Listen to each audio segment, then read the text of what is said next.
Hi, my name's Tim Rogers. I'm a storeman in a warehouse and I'm an MMA fighter looking to turn professional. So after growing up in a Christian home with Christian parents and going to church every Sunday, it sort of became, a bit boring, a bit the norm, a bit like a chore that you had to be at church because your parents wanted you there.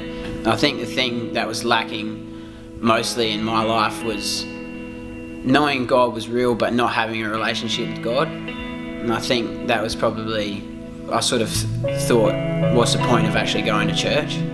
Hanging out with my friends and stuff on a Friday night and a Saturday night, going to town or going to a house party or something and drinking so much that you just didn't feel like going to church because you were too hungover and, you're probably still too drunk to drive the next morning to church. But my parents said to me and my brother that, the life we were living wasn't, what they wanted for their family and wasn't what they wanted for their sons.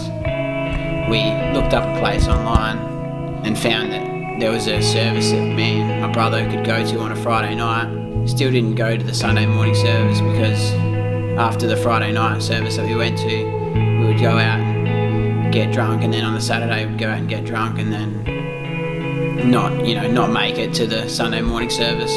Eventually going on the Friday nights for so long and actually getting connected with people that actually took the time to make a connection with us actually taught us this amazing thing being a Christian is. It's not just being a Christian saying, God's real, but you can have a relationship with God. After that, sort of going and getting connected in, that's when I sort of started having my own personal breakthrough.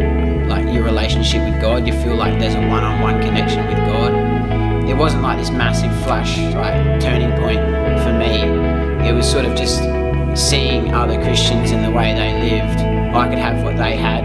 I could have the same relationship they had with God in my own special way.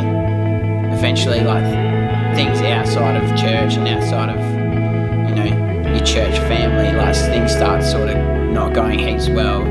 So no matter what happens, if you've got a relationship with God, nothing can ever sway me from knowing that what God has planned for me is what I need to do in my life. I'm the only Christian in the 3 MMA teams that I train with. There's that many people in my team that don't know about Jesus, and I know for a fact that God has put me in those 3 teams to bring the word of God and to slowly plant seeds into those teams, and one day, who knows, I could see all 3 teams in church. I'm Tim Rogers and I'm unashamed.